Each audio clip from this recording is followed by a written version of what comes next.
Hello. I want to send greetings to your conference. And I want to talk to you about the vision which is embedded in the new Silk Road. The new Silk Road, which is the policy which was initiated by Chinese President Xi Jinping in 2013 and which is quickly unfolding to become the most promising dynamic on the planet. But let me briefly tell you why it is so extremely important that people start to look at this new model of economics, because the underlying dynamic behind all major crises in the world, from the wars in various parts of the world to terrorism to many other social crises, the underlying dynamic is the fact that the transatlantic financial system is about to blow out in ways which will make 2008 look like the proverbial peanuts if it comes to that and it is not prevented ahead of time. Now, you also have an unbelievable economic and social collapse in the United States. There was just a report published in the New York Times that the death rate of white Americans in the middle age of between 40 and 50 years is increasing. It's increasing by 10% average, and it is increasing by 22% for the poor. Now, that's not supposed to happen. You know, people are not supposed to die when they are in the middle of their life. And the only comparison to such an event was what happened in Russia after the collapse of the Soviet Union in the 90s during the Yeltsin period, a condition where basically 1 million people disappeared from the demographic statistics every year. And this was only ended when President Putin came to power at the end of that period. Now, what is causing these deaths among these middle-aged Americans? It's drug addiction, death by drugs, alcohol, and suicide. And that is obviously a reflection of the fact that the general mood in America has shifted from the optimism of the Kennedy period, where now most Americans are pessimistic about the future, about the fact that coming generations will be much worse off than the present ones, which is the first time in the so-called advanced world where such an idea would be accepted, because it used to be the basis of morality that parents would say, I want that my children are better off than myself. Now that has vanished, and well, if you look at it, you have practically in many areas people have lost income, the living standard is collapsing. People have to work 2-3 jobs. The drug addiction in Baltimore, for example, is 1 in 10 is a heroin user. There is a heroin epidemic, a lot of it coming from Latin America. It's being flooded, and many people become addicted because it's 25% of the price of prescription drugs. So the whole country is really collapsing, and in Europe, it is not better. It's different, but not better, because you probably have heard reports about an unprecedented refugee crisis, which comes mostly from Southwest Asia, from these wars, which were based on lies. Now you have people from Iraq, Syria, Afghanistan, Yemen, but also from many countries in Africa. And there are presently 60 million people already in various states of being a refugee, and many of them have the desire to go to Europe, and that is destabilizing the very foundations of Europe at this point. Now, therefore, and I could mention more of such horrible developments, but it also makes very clear we must have a paradigm shift. We must go to a completely different economic model. And that is why the new Silk Road is so extremely important. In 2013, President Xi Jinping announced the new Silk Road in Kazakhstan, In November, he announced the Maritime Silk Road. Then the BRICS countries practically joined the new Silk Road movement, which was first demonstrated in the conference in Fortaleza in Brazil in 2014, and which was consolidated in the UFA BRICS summit this year in Russia. Now, what is unfolding is a completely new dynamic based on totally different principles than the casino economy of the transatlantic sector. Remember that the ancient Silk Road was an exchange not only of goods, porcelain, silk, but also of technologies, how to make porcelain, how to make silk, an exchange of culture and ideas. And that is exactly what is being revived right now by President Xi Jinping, who has explicitly said that every country which participates in the Silk Road development will have a win-win perspective, that it is in the interest of each country participating in it. Now, with an unbelievably rapid pace, new trade routes have developed in the last year, from Chengdu in China, Yiwu, Chongqing, Xi'an, and Lianyungang. You have now every week trains leaving full of goods to such places in Europe like Duisburg in Germany, Hamburg, Madrid in Spain, or Lyon in France. Now, this development fever, one can say, has already caught on in Central Asia, in the Balkans, and countries in the Balkans are looking towards China for infrastructure development and not the EU. But the vision of the Silk Road has also caught on in Europe.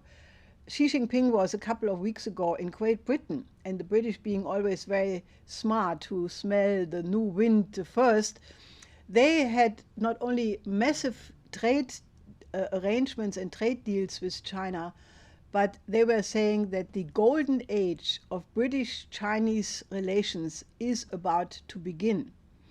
Also, the German Chancellor Angela Merkel just was in China, and she concluded many trade deals, but even more important, they combined their economic systems to become a complementary economic powerhouse.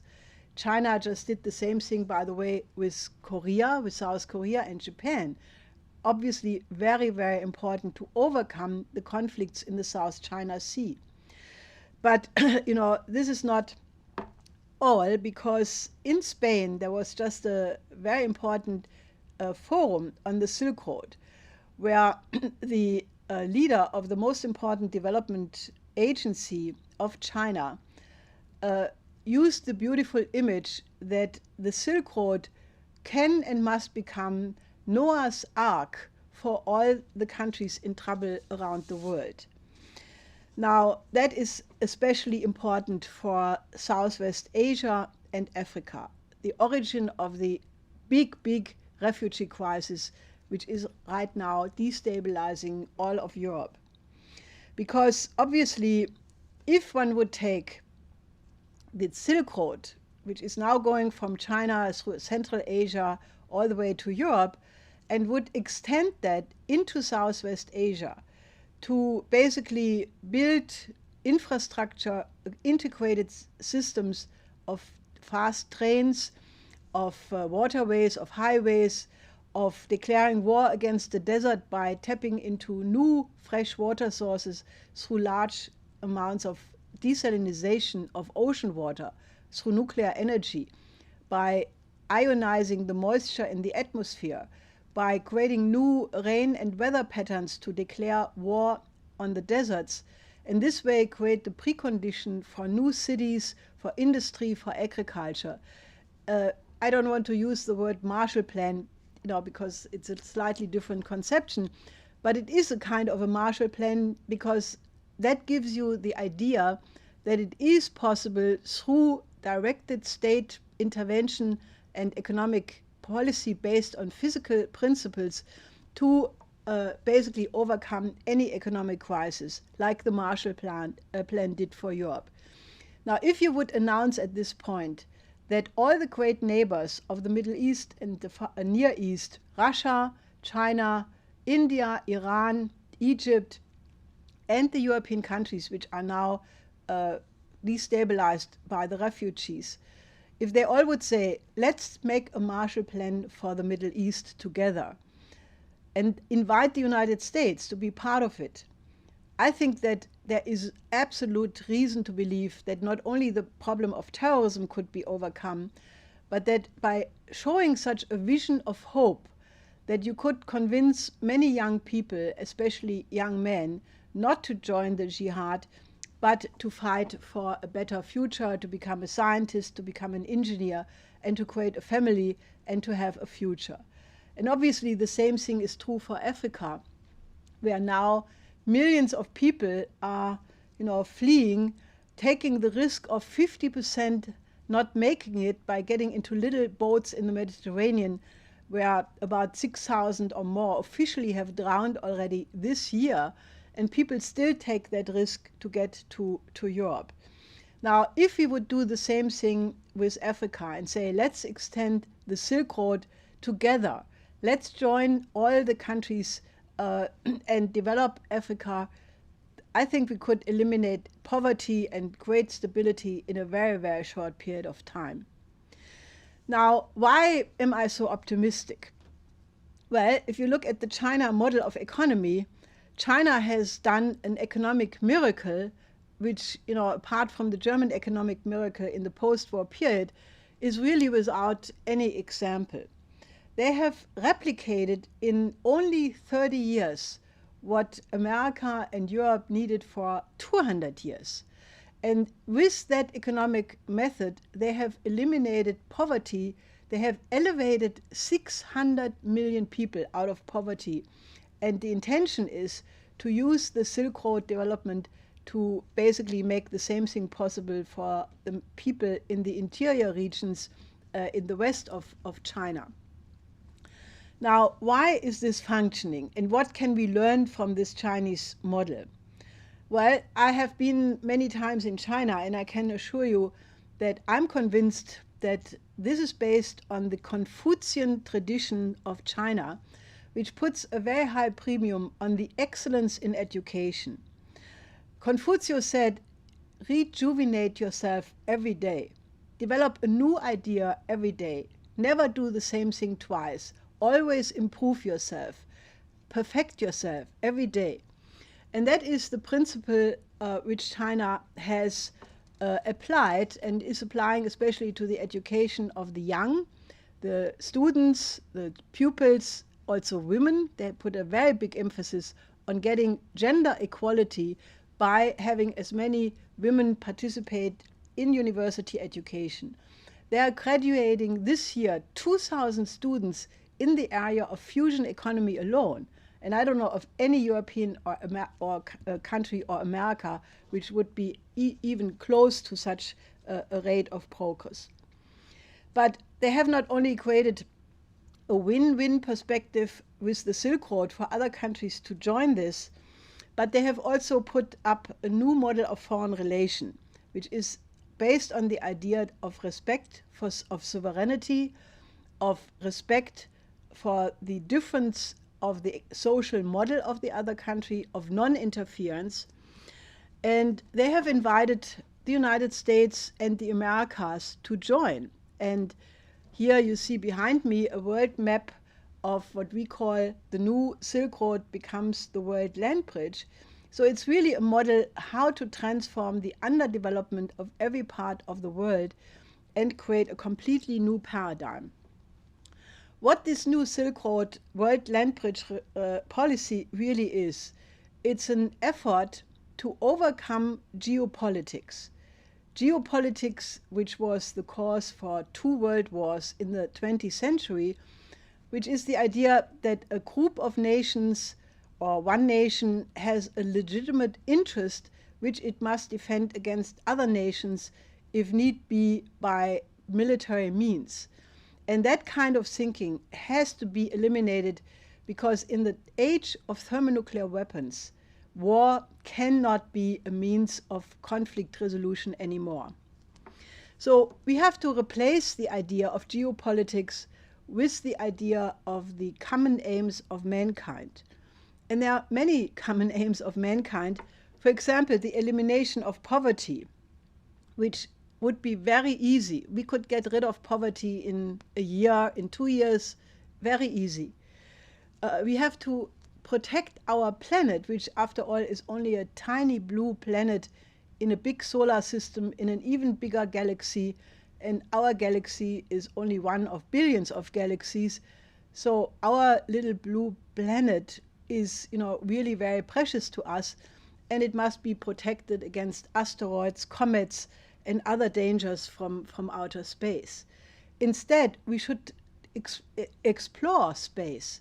We should travel through space. We should develop technologies which allow us to do that. And China, again, has presently the most advanced space program in the world. With their lunar missions, they are in the process of mining helium-3 from the moon and bring it back in a couple of years in large quantities, because it does not exist in that form in big quantities on the Earth, and use it as a fuel for the future fusion economy on the Earth. And presently there are many reports that fusion breakthroughs are very close, and if we reach fusion, then we can have raw material security and energy security for a very long time, for tens of thousands of years.